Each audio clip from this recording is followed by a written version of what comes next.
GeM TV நேயர்களுக்கு அன்பு வணக்கங்களை கூறிக்கொண்டு வழக்கம் போல் விநாயகப் பெருமானை வணங்கி இன்றைய 12 ராசிகளுக்கான பலன்களை காணலாம் வாருங்கள். இன்று 20/1/2025 தை மாதம் 7ஆம் தேதி குரோதி வருடம் அருமையான சோமவாரம் திங்கட்கிழமை. இன்றைய ஆதிக்க கிரகம் சந்திர பகவான். இன்று நாம் வழிபட வேண்டிய தெய்வம் திங்கட்கிழமை தோறும் சிவபெருமானை வணங்க வேண்டும். இன்றைய விசேஷம் என்று பார்த்தால் நல்ல சுபமுகூர்த்த நாள். இன்றைய நாளிலே திருமணம் வைபவம் காணுகின்ற மணமக்களுக்கெல்லாம் நெஞ்சார்ந்த ஆசிகளை கூறிக்கொண்டு எல்லா வளமும் நலமும் பெற்று வாழ்வாங்கு வாழ வாழ்த்துகின்றோம். இன்றைய சூரிய உதயம் காலை 6:36 சூரிய அஸ்தமனம் மாலை 6:04 நல்ல நேரம் காலை 6:30 முதல் காலை 7:30 வரை, மாலை 4:30 முதல் மாலை 5:30 வரை. இன்றைய ராகு காலம் காலை 7:30 முதல் காலை 9 வரை, யமகண்டம் காலை 10:30 முதல் மதியம் 12 வரை. இன்றைய குளிகை நேரம் மதியம் 1:30 முதல் மதியம் 3 வரை. இன்றைய சுபகோரை சுக்கிரகோரை நேரம் காலை 11 முதல் மதியம் 12 வரை. இன்றைய நட்சத்திரம் இன்று இரவு 9:07 வரை ஹஸ்த நட்சத்திரம், அதன் பின்பு சித்திர நட்சத்திரம். இன்றைய திதி இன்று காலை 10:35 வரை தேய்பிறை சஷ்டி, அதன் பின்பு சப்தமி திதி வருகின்றது. இன்றைய சந்திராட்டம நட்சத்திரம் சதய நட்சத்திரத்துக்கு சந்திராட்டமும் கவனமாக இருக்க வேண்டும். அடுத்து நாம் காண இருப்பது 12 ராசிகளுக்கான பலன்களை வாருங்கள் காணலாம். மேஷராசி அன்பர்களே, இன்று சந்திரன் உங்கள் ராசிக்கு 6ஆம் இடத்திலே இருக்கின்றார். உங்களுடைய ராசி அதிபதி செவ்வாய் ராசிக்கு 3ஆம் இடத்திலே இருக்கின்றார். ஆகவே இன்று காரிய தடைகள் ஏற்பட்டு விலகும். அலுவலகத்திலே வீண் வாதங்களை எல்லாம் தவிர்க்க வேண்டிய நாள். திருமணம் சம்பந்தப்பட்ட சுபகாரிய பேச்சுவார்த்தைகள் சற்று தாமதமாகும். வியாபாரத்திற்காக புதிய முதலீடுகளை தவிர்க்க வேண்டிய நாள், புதிய முயற்சிகளை தவிர்க்க வேண்டிய நாள். உடல் ஆரோக்கியத்திலே மிகவும் எச்சரிக்கையாக இருக்க வேண்டும். குடும்பத்திலே கணவன் மனைவிக்குள் சண்டை சச்சரவுகள் ஏற்பட்டு விலகும். கூட்டுத் தொழிலிலே மன வருத்தங்கள் உண்டாகலாம். ஆகவே கூட்டாளிகளோடு கவனமாக பேசுங்கள். சொற்களை தேர்ந்தெடுத்து பேசுங்கள். நண்பர்கள் மற்றும் உறவினர்கள் மூலம் நல்ல அனுகூலம் உண்டாகும். தேவையில்லாத செலவுகள் ஏற்படலாம். ஆகவே உங்களுடைய கடன் அட்டை, டெபிட் கார்டு போன்றவற்றை இன்றைய நாளிலே அதிகம் பயன்படுத்தாதீர்கள். சிக்கலிலே மாட்டிக்கொள்ளாதீர்கள். மௌனத்தை கடைபிடியுங்கள். மிக மிக எச்சரிக்கையாக இருக்க வேண்டிய நாள் இன்றைய நாள். சிவபெருமானை வணங்குங்கள். கோளறு பதிகம் படியுங்கள். வாழ்த்துக்கள். ரிஷபராசி அன்பர்களே, இன்று சந்திரன் உங்கள் ராசிக்கு 5ஆம் இடத்திலே இருக்கின்றார். உங்களுடைய ராசி அதிபதி சுக்கிரன் ராசிக்கு 10ஆம் இடத்திலே இருக்கின்றார். இன்று நண்பர்கள் மூலம் உங்களுக்கு நல்ல அனுகூலம் உண்டாகும். உறவினர்கள் மூலம் நல்ல அனுகூலம் உண்டாகும். குழந்தைகளால் மகிழ்ச்சி உண்டாகும். தொழில் மற்றும் வியாபாரத்திலே நல்ல லாபம் ஏற்படும். சுபகாரியங்கள் கைகூடி வரும். புதிய வேலை வாய்ப்புகள் உண்டாகும். கடன் பிரச்சனைகள் முற்றிலுமாக தீரும். பதவி உயர்வோடு வேலை மாற்றம் ஏற்படும் சிலருக்கு. பழைய பாக்கிகள் எல்லாம் வசூலாகும். உழைப்புக்கு ஏற்ற ஊதியம் கிடைக்கின்ற அற்புதமான நாள். திருமண பேச்சுவார்த்தைகள் சுபமாக முடியும். கணவன் மனைவியிடையே நல்ல ஒற்றுமை ஏற்படும். திடீர் பண வரவு உண்டாகும். சுப விரயங்கள் ஏற்படக்கூடிய நாள். விரயத்திலே 2 விரயங்கள் இருக்கின்றது. சுப விரயம், அசுப விரயம். இப்போது வீட்டிலே ஒரு கல்யாணம் ஏற்பாடாகின்றது என்றால் நாம் வங்கியிலிருந்து பணத்தை எடுத்து சந்தோஷமாக செலவு செய்வோம். பெண்ணுக்கு அதை வாங்க வேண்டும், இதை வாங்க வேண்டும், இப்படி இருக்க வேண்டும், அப்படி இருக்க வேண்டும் என்று பார்த்து பார்த்து சந்தோஷமாக செலவு செய்வோம். அதுவே வீட்டிலே ஒரு அசுப செலவு ஏற்பட்டதென்றால் நாம் கனத்த இதயத்தோடு தான் அந்த செலவுகளை செய்வோம். இன்றைய நாளிலே உங்களுக்கு சுப விரயம். ஏதேனும் நல்ல நகை நட்டுக்கள் வாங்குவீர்கள். தங்கம், வெள்ளி, பிளாட்டினம் என்று வைரம், இப்படி விலை உயர்ந்த பொருட்களை எல்லாம் வாங்குகின்ற அற்புதமான நாள். சுப விரயங்கள் ஏற்படுகின்ற நாள். சிவபெருமானை வணங்குங்கள்.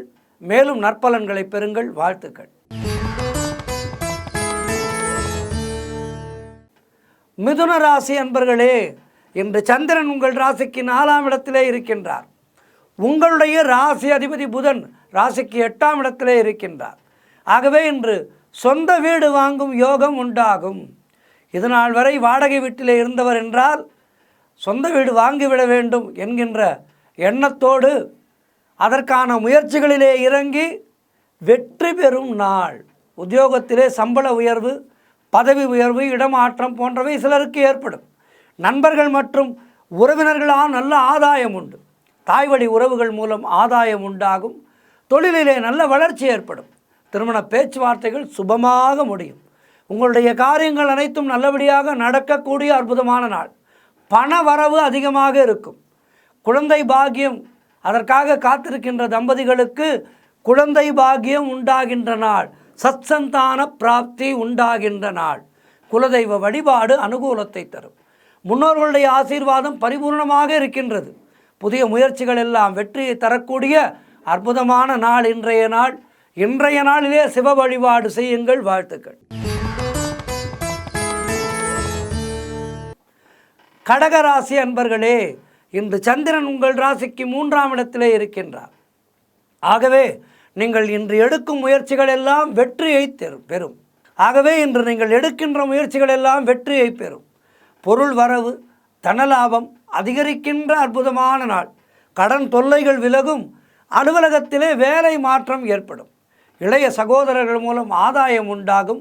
குழந்தைகளுக்காக சுப செலவு செய்யக்கூடிய நாள். உடல் ஆரோக்கியத்திலே நல்ல முன்னேற்றம் உண்டாகும். திடீர் அதிர்ஷ்டம் சிலருக்கு கை கொடுக்கும். கூட்டுத் தொழிலிலே நல்ல லாபங்கள் ஏற்படக்கூடிய நாள். வேலை இல்லாதவர்களுக்கு நல்ல வேலை கிடைக்கும். தொழில் மற்றும் வியாபாரத்திலே நல்ல வளர்ச்சி உண்டாகும். திருமணம் போன்ற சுபகாரிய பேச்சுவார்த்தைகள் இனிதே முடியும். தந்தை உறவு வழியிலே நல்ல அனுகூலம் உண்டாகின்ற நாள். நண்பர்கள் மூலம் எதிர்பார்த்த உதவிகள் எல்லாம் கிடைக்கும். எல்லா வகையிலும் இன்றைய நாள் உங்களுக்கு மிக சிறப்பாக இருக்கின்றது. மேலும் சிறப்புகளை பெறுவதற்கு சிவபெருமானை வணங்குங்கள். வாழ்த்துக்கள். சிம்ம ராசி அன்பர்களே, இன்று சந்திரன் உங்கள் ராசிக்கு 2ஆம் இடத்திலே இருக்கின்றார். உங்களுடைய ராசி அதிபதி சூரியன் ராசிக்கு 6ஆம் இடத்திலே இருக்கின்றார். ஆகவே இன்று நீங்கள் எதிர்பார்க்கின்ற வேலைகள் எல்லாம் நல்லபடியாக நடக்கும். நீங்கள் வெகு நாட்களாக ஒரு காரியம் நடக்க வேண்டும் என்று நினைத்திருக்கின்றீர்களா? இன்றைய நாளிலே நடக்கும். சிறப்பாக இருக்கின்றது இன்றைய நாள். முயற்சிகள் எல்லாம் வெற்றியை பெறுகின்ற அற்புதமான நாள். தொழில் மற்றும் வியாபாரத்திலே நல்ல முன்னேற்றம் உண்டாகும். திருமணம் சம்பந்தமான சுபகாரிய பேச்சுவார்த்தைகள் இனிதே முடியும். எதிர்பார்த்த பணியிட மாற்றம் கிடைக்கும். திருமணம் போன்ற சுபகாரிய பேச்சுவார்த்தைகள் இனிதே முடியும். புதிதாக பொருட்கள் வாங்குவீர்கள். உறவினர்களோடு இருந்து வந்த மன வருத்தங்கள் எல்லாம் தீரும். பிள்ளைகளால் பெருமை ஏற்படும். கடன் பிரச்சனைகள் முற்றிலுமாக தீரும். பொருளாதாரம் திருப்திகரமாக இருக்கின்றது. மனம் மிகவும் சந்தோஷமாக இருக்கின்ற நாள். பழைய பாக்கிகள் வசூலாகும். காரிய வெற்றிகள் உண்டாகும். கூட்டுத் தொழிலிலே நல்ல லாபம் ஏற்படும். எல்லா வகையிலும் இன்றைய நாள் உங்களுக்கு வெற்றிகரமான நாளாக இருக்கின்றது. சிவபெருமானை வணங்கி மேலும் வெற்றிகளை பெறுங்கள். வாழ்த்துக்கள். கன்னிராசி அன்பர்களே, இன்று சந்திரன் உங்கள் ராசியிலேயே இருக்கின்றார். உங்களுடைய ராசி அதிபதி புதன் ராசிக்கு 5ஆம் இடத்திலே இருக்கின்றார். மனம் மிகவும் சந்தோஷமாக இருக்கும். இன்றைய நாளிலே அலுவலகத்திலே பதவி உயர்வு, சம்பள உயர்வு போன்றவை கிடைக்கும். சுய தொழில் செய்பவராக இருந்தால் நிறைய லாபங்கள் கிடைக்கும். உடல் ஆரோக்கியம் திருப்திகரமாக இருக்கும். புதிய முயற்சிகள் எல்லாம் வெற்றியை பெறும். நீங்கள் தொட்டதெல்லாம் பொன்னாகக்கூடிய அற்புதமான நாள் இன்றைய நாள். பண வரவு அதிகரிக்கும். பொருளாதாரம் திருப்திகரமாக இருக்கும். சுப விரயங்கள் ஏற்படும். சொத்துக்கள் சேரும். நண்பர்கள் மூலம் நல்ல அனுகூலம் உண்டாகும். நினைத்ததெல்லாம் நல்லபடியாக நடக்கக்கூடிய அற்புதமான நாள். வேலை தேடுபவர்களுக்கு நல்ல வேலை கிடைக்கும். நீண்ட நாட்களாக குழந்தை பாக்கியத்திற்காக காத்திருப்பவர்களுக்கு குழந்தை பாக்கியம் உண்டாகும். தொழில் மற்றும் வியாபாரத்திலே நல்ல முன்னேற்றம் ஏற்படும். எல்லா வகையிலும் சிறப்பான நாள். சிவபெருமானை வணங்குங்கள். வாழ்த்துக்கள். துலாம் ராசி அன்பர்களே, இன்று சந்திரன் உங்கள் ராசிக்கு 12ஆம் இடத்திலே சஞ்சரிக்கின்றார். உங்களுடைய ராசி அதிபதி சுக்கிரன் ராசிக்கு 5ஆம் இடத்திலே இருக்கின்றார். ஆகவே இன்று குலதெய்வ வழிபாடு வெற்றியை தரும். குலதெய்வத்தை வணங்குங்கள். குலதெய்வத்தினுடைய ஊர் அருகிலே இருந்தால் சென்று வாருங்கள் ஒரு முறை. அல்லது வெகு தூரத்திலே இருக்கின்றது, ஒரு 400-500 கிலோமீட்டர் செல்ல வேண்டும் என்றால் இல்லத்திலேயே குலதெய்வத்தை நினைத்து கொண்டு தீபம் ஏற்றுங்கள். குலதெய்வத்துக்கு என்ன நைவேத்தியம் செய்ய வேண்டுமோ அதனை தனியாக செய்யுங்கள். நித்தியப்படி பூஜையிலே செல்கின்ற நைவேத்தியம் தனி, குலதெய்வத்துக்கென்று தனியாக நைவேத்தியம் செய்யுங்கள். கற்பூர ஆரத்தை காட்டுங்கள். உங்களுடைய குறைகளை எல்லாம் குலதெய்வத்தினிடம் சொல்லுங்கள். விளக்கினிலே தெய்வம் குடியிருக்கும். ஆகவே தான் அன்றாடம் விளக்கேற்ற சொல்கின்றார்கள். ஆகவே குலதெய்வத்தை விளக்கிலே ஆவாகனம் செய்து, உங்களுடைய குலதெய்வம் பச்சையம்மன் என்று வைத்துக்கொள்வோம். தாயே பச்சையம்மா என்றவுடன் அழைத்த குரலுக்கு ஓடி வருவாள் பச்சையம்மா. விளக்கை ஏற்றுங்கள். குலதெய்வத்தை வழிபடுவது என்பது அந்த காலை பொழுதிலே இருக்க வேண்டும். காலை பொழுதிலே ஒரு 6 மணிக்கு விளக்கேற்றி விட்டு சுத்தமாக நல்ல தூய மனதோடு உங்களுடைய குலதெய்வம் பச்சையம்மன் என்று வைத்துக்கொள்வோம். பச்சையம்மனிடம் உங்களுடைய குறைகளை அவளிடம் சொல்லுங்கள். அந்த விளக்கு எரிகின்ற தீபம் உங்களுடைய குறைகளை அவளிடம் கொண்டு போய் சேர்க்கும். சேர்த்த கணத்திலேயே அவள் நிச்சயமாக உங்களுக்கு வழிவிடுவாள். நீங்கள் என்ன பிரச்சனைக்காக விளக்கேற்றி வழிபாடு செய்கின்றீர்களோ அந்த பிரச்சனை நிச்சயமாக முடியும். ஆகவே மனதிலே ஆழ்ந்த நம்பிக்கை வேண்டும். ஆழ்ந்த நம்பிக்கையோடு குலதெய்வத்தை வணங்குங்கள். நிச்சயமாக உங்களுக்கு நல்ல வழி பிறக்கும். உடல் ஆரோக்கியத்திலே எச்சரிக்கையாக இருக்க வேண்டும். இன்றைய நாளிலே தொழிலிலே புதிய முதலீடுகளை தவிர்க்க வேண்டிய நாள். ஆகவே கவனமாக இருங்கள். மௌனத்தை கடைபிடியுங்கள். அதிகம் பேசாதீர்கள். இறைவனுடைய நாமத்தை மனதிற்குள்ளே சொல்லிக்கொண்டே இருங்கள். சிவபெருமானை வணங்குங்கள். கோளறு பதிகம் படியுங்கள். நல்ல நாளாக மாறும். வாழ்த்துக்கள். விருச்சிக ராசி அன்பர்களே, இன்று சந்திரன் உங்கள் ராசிக்கு 11ஆம் இடத்திலே இருக்கின்றார். உங்களுடைய ராசி அதிபதி செவ்வாய் ராசிக்கு 8ஆம் இடத்திலே இருக்கின்றார். ஆகவே இன்று சகலவிதமான பாக்கியங்களும் உங்களுக்கு தேடி வருகின்ற அற்புதமான நாள். மூத்த சகோதரர்கள் மூலம் நல்ல ஆதாயம் உண்டாகும். எதிர்பார்த்த பணம் கைக்கு வரும். உடல் ஆரோக்கியத்திலே நல்ல முன்னேற்றம் ஏற்படும். தொழிலிலே நல்ல லாபம் ஏற்படுகின்றன. வீடு வண்டி வாகன மாற்றம் ஏற்படும். குழந்தைகளால் பெருமை அடைவீர்கள். காரிய தடைகள் விலகும். குடும்ப ஒற்றுமை சந்தோஷத்தை தரும். நண்பர்கள் மூலம் நல்ல அனுகூலம் உண்டாகும். கடன் பிரச்சனைகள் இருந்தால் அவை முற்றிலுமாக தீரும். வேலை இல்லாதவர்களுக்கு நல்ல வேலை கிடைக்கும். பொருளாதாரத்திலே நல்ல வளர்ச்சி உண்டாகும். எல்லா வகையிலும் இன்றைய நாள் சிறப்பாக இருக்கின்றது. சிவபெருமானை வணங்குங்கள்.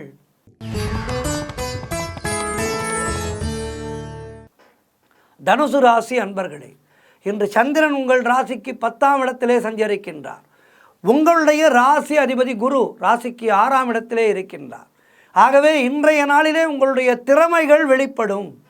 பெயரும் புகழும் கிடைக்கக்கூடிய அற்புதமான நாள். குழந்தை பாக்கியம் உண்டாகும். தாய் வழி சொந்தங்களின் உதவிகள் எல்லாம் கிடைக்கும். கடன் தொல்லைகள் முற்றிலுமாக விலகும். மனம் தெளிவாக இருக்கும். குழப்பங்கள் நீங்கி தெளிந்த நீரோடை போல உங்களுடைய மனது இருக்கும். உங்களுடைய புதிய முயற்சிகள் வெற்றியை பெறும். தொழிலிலே நல்ல முன்னேற்றம் உண்டாகும். திருமணம் போன்ற சுபகாரிய பேச்சுவார்த்தைகள் இனிதே முடியும். பங்குனி மாதம் கல்யாணம் என்று கெட்டிமேளம் கொட்டுவதற்கான முகூர்த்த காலை நடுவார்கள். முகூர்த்த தேதியை குறிப்பார்கள். சிலருக்கு உத்தியோக மாற்றம் உண்டாகும். பொருளாதாரம் திருப்திகரமாக இருக்கும். உடல் ஆரோக்கியம் நன்றாக இருக்கின்றது. மனமும் நன்றாக இருக்கின்றது. உடலும் நன்றாக இருக்கின்றது. ஆக சிறப்பான நாள். சிறப்பான நாள். சிவபெருமானை வணங்குங்கள். மகர ராசி அன்பர்களே, இன்று சந்திரன் உங்கள் ராசிக்கு 9ஆம் இடத்திலே சஞ்சரிக்கின்றார். உங்களுடைய ராசி அதிபதி சனி ராசிக்கு 2ஆம் இடத்திலே இருக்கின்றார். ஆகவே தந்தை வழி சொந்தங்கள் மூலம் நல்ல அனுகூலம் உண்டாகும். சிலருக்கு வீடு வண்டி வாகன மாற்றம் ஏற்படும். உடல் ஆரோக்கியத்திலே சிறப்பாக இருக்கின்றது. உடல் ஆரோக்கியம் மிக சிறப்பாக இருக்கின்றது. மருத்துவரை தேடி போக வேண்டாம். மாத்திரைகள் உண்ண வேண்டாம். அலுவலகத்திலே புதிய வேலை வாய்ப்புகள் வெற்றியை தரும். நீங்கள் நினைத்தது அனைத்தும் நல்லபடியாக நடக்கக்கூடிய அற்புதமான நாள். எதிர்பார்த்த பணம் கைக்கு வரும். திருமணம் போன்ற சுபகாரிய பேச்சுவார்த்தைகள் கைகூடி வருகின்ற நாள். கடன் பிரச்சனைகள் முற்றிலுமாக தீரும். குழந்தை பாக்கியம் சிலருக்கு உண்டாகும். புதிய தொழில் தொடங்கும் முயற்சிகள் வெற்றியை தரும். காரிய தடைகள் விலகும். உத்தியோக உயர்வு, பதவி உயர்வு போன்றவை கிடைக்கும். நண்பர்கள் மூலம் நல்ல ஆதாயம் உண்டாகும். எல்லா வகையிலும் இன்றைய நாள் மிக சிறப்பாக இருக்கின்றது. வாழ்த்துக்கள்.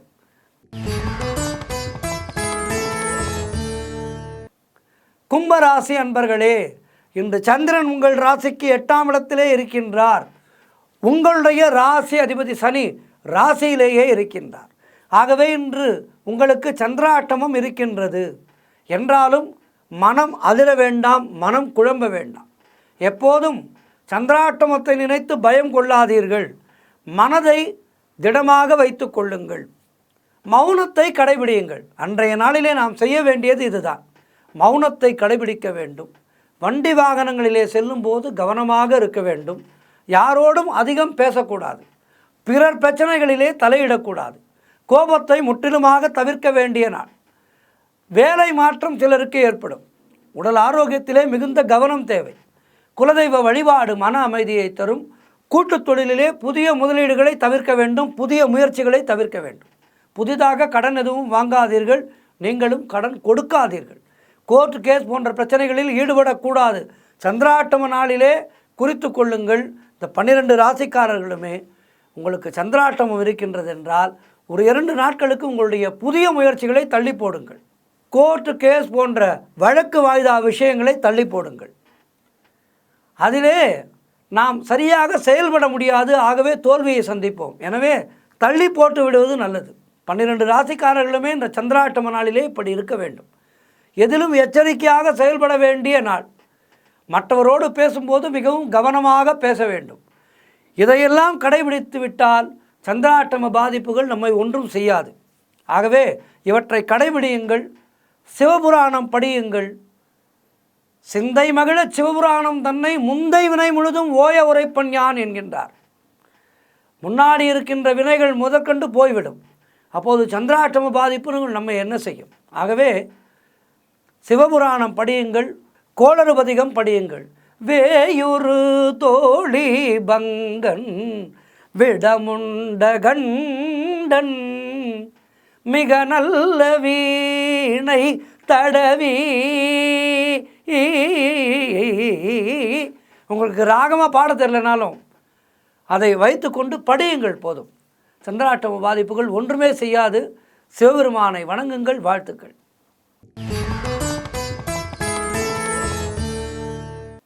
மீன ராசி அன்பர்களே, இன்று சந்திரன் உங்கள் ராசிக்கு 7ஆம் இடத்திலே இருக்கின்றார். உங்களுடைய ராசி அதிபதி குரு ராசிக்கு 3ஆம் இடத்திலே இருக்கின்றார். ஆகவே இன்றைய நாளிலே நீங்கள் தொட்டதெல்லாம் பொன்னாக கூடிய அற்புதமான நாள். சுபகாரியங்கள் நடைபெறக்கூடிய நல்ல நாள். வீடு, வண்டி, வாகன யோகம் உண்டாகும். திருமணம் போன்ற சுபகாரிய பேச்சுவார்த்தைகள் நல்லபடியாக முடியும். திருமணத்துக்கு நாள் குறிப்பார்கள். செய்யும் செயலிலே பெயரும் புகழும் கிடைக்கக்கூடிய அற்புதமான நாள். கணவன் மனைவிக்குள் இருந்து வந்த பிரச்சனைகள் எல்லாம் தீர்ந்துவிடும். மனம் மிகவும் சந்தோஷமாக இருக்கும். கூட்டுத் தொழிலிலே நல்ல லாபம் வருகின்ற நாள். நினைத்த காரியம் அனைத்தும் நல்லபடியாக நடைபெறக்கூடிய அற்புதமான நாள். புதிய வேலை வாய்ப்புகள் உண்டாகும். அலுவலகத்திலே சம்பள உயர்வு, பதவி உயர்வு போன்றவை ஏற்படும். நண்பர்கள் மூலம் நல்ல அனுகூலம் உண்டாகும். புதிய தொழில் முயற்சிகள் வெற்றியை தரும். எல்லா வகையிலும் இன்றைய நாள் மிக சிறப்பாக இருக்கின்றது. மேலும் வெற்றிகளை பெறுவதற்கு என்ன செய்ய வேண்டும்? சிவபெருமானை வணங்குங்கள். வாழ்த்துக்கள். 12 ராசியினருக்கும் இன்றைய நாள் மிக சிறப்பாக இருக்க பிரார்த்தித்துக் கொள்கின்றேன். நன்றி. இன்றைய ஆன்மீக தகவல். கோவில் அப்படின்னாலே எந்த கோவிலெல்லாம் ஆழ்வார்களாலும் நாயன்மார்களாலும் பாடப்பட்டிருக்கின்றதோ அவற்றைத்தான் கோவில் என்று சொல்வார்கள். அந்த வகையிலே பார்த்தீர்களானால் வைஷ்ணவத்திலே அற்புதமான கோவில் திருவரங்கம், ஸ்ரீரங்கம் பெருமாள், பூலோக வைகுண்டம் என்கின்ற பெருமை பெற்ற கோவில். இந்த கோவிலை பற்றிய அதிசய தகவல்களை எல்லாம் இன்றைய நாளிலே நாம் பார்க்க இருக்கின்றோம். திருச்சி என்றாலே ஸ்ரீரங்கம் நமக்கு நினைவுக்கு வரும். ஸ்ரீரங்கம் என்றாலே ரங்கநாதர் தான் நினைவுக்கு வருவார். 108 வைணவ தலங்களிலே முதன்மையானது இந்த திருவரங்கம். 11 ஆழ்வார்கள் மங்களாசாசனம் பெற்று பாடிய ஒரே தலம் இந்த தலம்தான். மற்ற திவ்ய தேசங்களிலே 9 ஆழ்வார்களுக்கும் குறைவாகவே பாடியிருக்கின்றனர். 108 திவ்ய தேசங்களிலே 2 இந்நில உலகிலே இல்லை. ஒன்று பரமபதம், மற்றொன்று திருப்பார்க்கடல். ஸ்ரீரங்கம் பெருமாள் பிரம்மலோகத்திலே பிரம்மதேவனால் தினமும் பூஜிக்கப்பட்டு வந்த திருவாராதன விக்கிரகமான பெருமாள். பூலோகத்திலே சூரிய வம்சத்திலே வந்த இக்ஷவாகு என்ற மன்னன் பிரம்மன் குறித்து கடும் தவம் இருந்தான். தவத்தை மெச்சிய பிரம்மதேவன் இக்ஷவாகுடைய வேண்டுகோள் படி தான் தினமும் பூஜித்து வந்த திருவாராதன விக்கிரகமான பெருமாளை வழங்கினார். இந்த பெருமாள் இக்ஷவாகு மன்னன் முதல் ராமபிரான் வரை சூரியகுல மன்னர்கள் அனைவரும் வழிபட்டு வந்த குலதெய்வம். திரேதா யுகத்திலே ராமாவதாரம் எடுத்த திருமால் ராவணனை அழித்த பின் அயோத்திக்கு பட்டம் சூட்ட தன்னோடு அழைத்து வந்த விபீஷணனுக்கு விடை கொடுத்து அனுப்பும்போது தன்னுடைய முன்னோர் பூஜித்த பெருமாள் விக்கிரகத்தை விபீஷணனுக்கு அன்பாக கொடுத்தார். அதனை தலையிலே சுமந்தவாறு இலங்கை புறப்பட்டான் விபீஷணன். களைப்பால் ஸ்ரீரங்கத்திலே தரையில் வைக்கிறான். பின்னர் விக்கிரகத்தை எவ்வளவு எடுக்க முயன்றும் அங்கிருந்து எடுக்க முடியவில்லை. அப்பகுதியை அந்த நேரத்திலே ஆண்டவன் சோழ மன்னன் தர்மவர்மன் பெருமாளையும் தொழுதுவிட்டு விபீஷணருக்கு ஆறுதல் கூறி இலங்கைக்கு அனுப்பி வைத்தார். பின்னர் தர்மவர்மன் பெருமாள் விக்கிரகத்தை சுற்றி சிறிய கோவில் எழுப்பி வழிபட்டார். காவேரியிலே ஏற்பட்ட வெள்ளத்தால் கோவில் மணலால் மூடி இருந்த இடம் தெரியாமல் போய்விட்டது.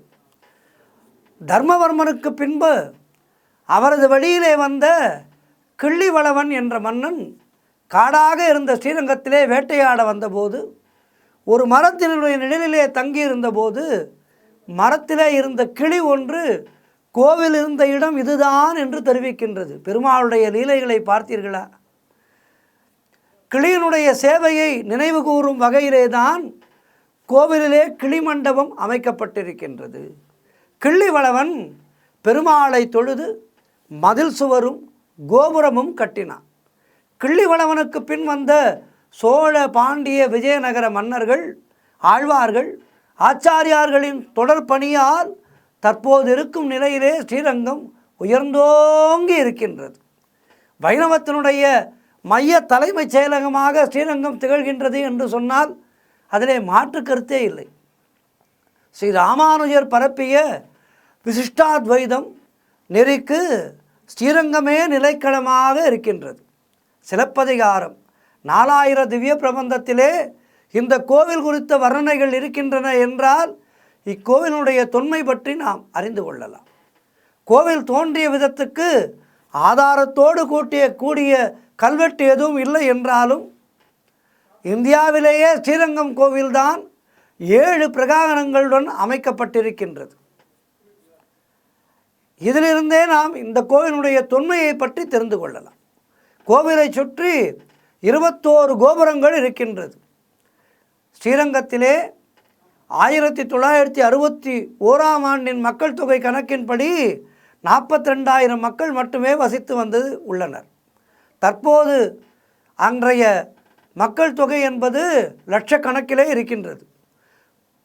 கோவிலினுடைய நாழிகேட்டான் வாயிலிலே வெளிப்புற முகப்பிலே 2 பக்கங்களிலும் உள்ள மாடங்களிலே புத்திரர் சுபத்திரர் ஆகிய துவார பாலகர்கள் இருக்கின்றனர்.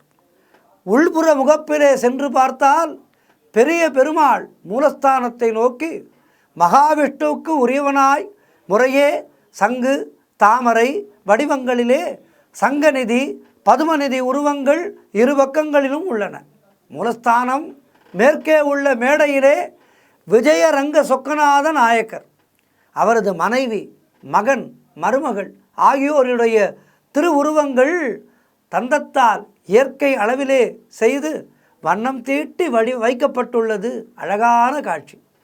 மூலவர் உற்சவர் தாயாருக்கு அணிவிக்கப்படும் மாலைகள் அனைத்துமே அம்மா மண்டபம் ரோட்டிலே உள்ள மதுரகவி நந்தவனத்திலே பூக்கள் பறிக்கப்பட்டு மாலை அழகாக கட்டப்பட்டு சமர்ப்பிக்கப்படுகின்றது. பெருமாளுக்கு நைவேத்தியம் செய்ய சமைப்பதற்கு மடப்பள்ளியிலே மண்பாத்திரங்களே தற்போதும் உபயோகப்படுத்தப்படுகின்றது. மண்பாத்திரங்கள் உபயோகப்படுத்தப்படுகின்றது என்றால் இந்த கோவிலுடைய தொன்மையை பற்றி நாம் சொல்லவும் வேண்டுமோ?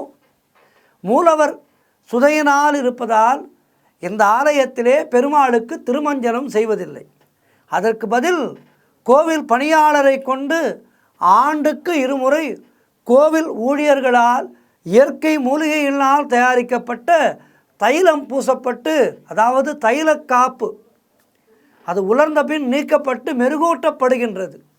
இத்தலத்திலே ஆண்டாள், திருப்பானாழ்வார், துலுக்கநாச்சியார் ஆகியோர் அரங்கனின் திருவடியை அடைந்து உள்ளனர். இதிலிருந்தும் நான் இந்த கோவிலினுடைய தொன்மை பற்றி அறிந்து கொள்ளலாம். ஆண்டாள் நாச்சியார் சூடி கொடுத்த சுடர்கொடி. அவள் அப்படியே ரங்கனோடு கலந்து விடுகின்றாள். என்ன ஒரு பாக்கியம், என்ன ஒரு பாக்கியம்! ஆண்டாள் நாச்சியார் 12 ஆழ்வார்களிலே ஒரே ஒரு பெண் ஆழ்வார் ஆண்டாள் நாச்சியார். கோவிலுடைய கருவறை மேலே தங்கத் தகடுகளால் வேயப்பட்ட விமானம் உள்ளது. அந்த விமானத்தின் மேலே ரிக், யஜுர், சாம, அதர்வண வேதங்களை குறிக்கின்ற வகையிலே 4 தங்க கலசங்கள் உள்ளன. ஆண்டுதோறும் துலா மாதத்திலே, அதாவது ஐப்பசி மாதத்திலே பெருமாளுக்கு திருமஞ்சனம் மற்றும் பூஜைக்கு தங்கத்தில் செய்யப்பட்ட பொருள்களே பயன்படுத்தப்படுகின்றது. இந்த துலா மாதம் 30 நாட்களும் மூலவருக்கும் உற்சவருக்கும் சாலக்கிராம மாலை அணிவிக்கப்படும். கோவில் தலவிருட்சம் அழகான புன்னை மரம். மூலவர் ஸ்ரீரங்கநாதர், உற்சவர் நம்பெருமாள், தாயார் ஸ்ரீரங்கநாச்சியார். கோவில் தீர்த்தங்கள் என்று பார்த்தால் சந்திர புஷ்கரணி, சூரிய புஷ்கரணி, வகுள தீர்த்தம், சம்பு தீர்த்தம், அஸ்வத்த தீர்த்தம், பலாச தீர்த்தம், புன்னாக தீர்த்தம், பில்வ தீர்த்தம், கதம்ப தீர்த்தம், ஆம்பர தீர்த்தம், தென்திருக்காவேரி, வடதிருக்காவேரி. கோவிலிலே நிர்வாக முறையை ஏற்படுத்திய ஸ்ரீ ராமானுஜர் 120 ஆண்டு காலம் வாழ்ந்தார். அதாவது மனிதனுடைய ஆயுள் என்பது 120 ஆண்டுகள் என்று சொல்லப்பட்டிருக்கின்றது. இந்த 120 ஆண்டுகளும் வாழ்ந்து பெருமாளை உலகெங்கும் கொண்டு சேர்த்தவர் ராமானுஜர். சீர்திருத்தவாதி, சமூக சீர்திருத்தவாதி. இவருடைய டேக் கொஞ்சம் இறக்குங்க, நான் கொஞ்சம் வெளில போயிட்டேன். இப்போ ராமானுஜரை பற்றி பேசி டேக். இந்த ராமானுஜருடைய திருமேனியானது 5வது திருச்சுற்று எனப்படும் அகலங்கன் திருச்சுற்றிலே வசந்த மண்டபத்திலே புதைக்கப்பட்டிருக்கின்றது. பிறகு தானாகவே அவரது திருமேனி பூமிக்கு வெளியே தோன்றியதாக வரலாறு. அதுவே தற்போது ராமானுஜர் சன்னதி மூலஸ்தானமாக உள்ளது. தான் ஏற்படுத்திய நிர்வாகங்கள் தொடர்ந்து நடைபெற்று வருவதை கண்காணித்து வருகிறார் ராமானுஜர் என்பது ஐதீகம். ஆசியாவிலேயே மிக உயரமான கோபுரம் என்ற பெருமைக்குரியது ஸ்ரீரங்கம் ராஜகோபுரம். இதனுடைய உயரம் 236 அடி, 13 நிலைகளோடு 13 கலசங்களோடு கம்பீரமாய் காட்சியளிக்கின்றது இந்த கோபுரம். இந்த கோபுரமானது 1987 கட்டி முடிக்கப்பட்டு மகா கும்பாபிஷேகம் நடைபெற்றது. 400 ஆண்டுகளுக்கு முன் கட்டப்பட்ட தெற்கு ராய கோபுரமே பிரதானமான நுழைவாயில். கிருஷ்ணதேவர் ராயர் காலத்திலே ஆரம்பிக்கப்பட்டு முற்றுப்பெறாதிருந்த தெற்கு ராய கோபுரம் முன்பு மொட்டை கோபுரமாக இருந்தது.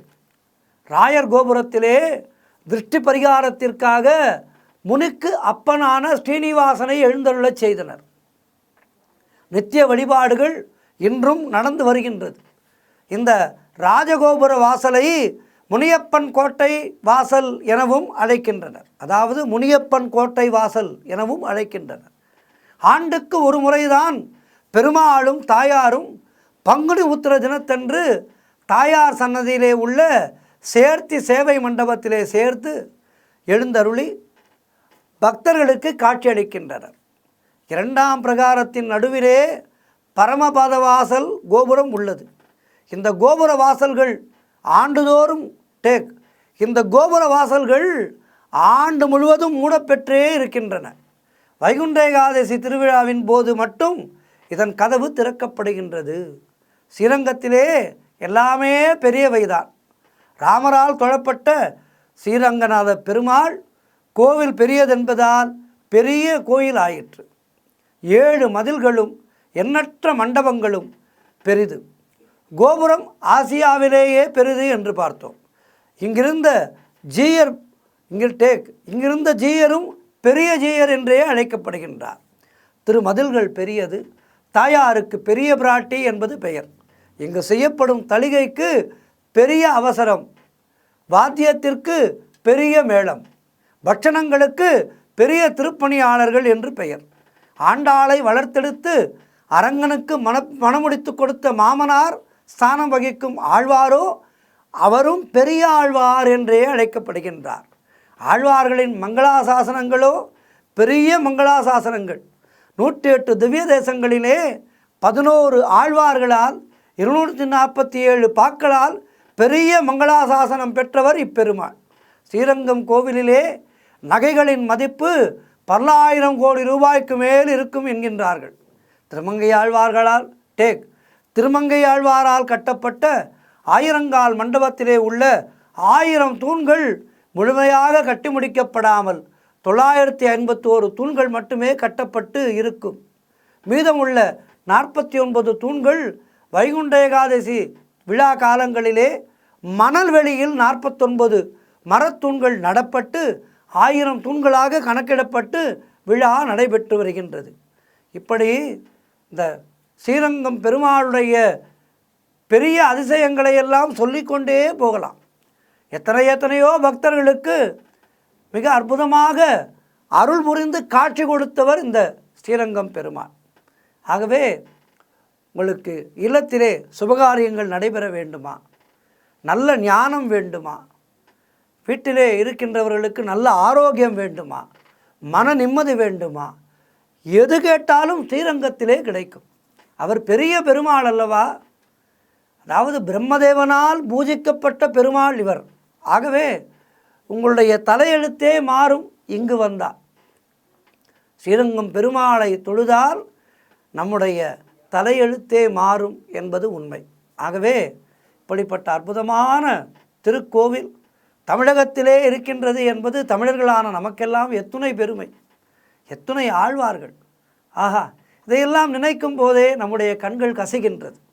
சனாதன இந்து தர்மத்திலே நாம் பிறந்திருக்கின்றோம், இப்படிப்பட்ட தெய்வங்களை எல்லாம் நாம் வணங்குகின்றோம் என்பதே நமக்கெல்லாம் ஒரு மிகப்பெரிய பெருமை. பெருமாளை தொழுது பெரிய பதவியை அடைவோம். அதாவது வைகுண்ட பதவி என்கின்ற பதவியை அடைவோம். பிறப்பில்லா பெருவாழ்வை பெறுவோம்.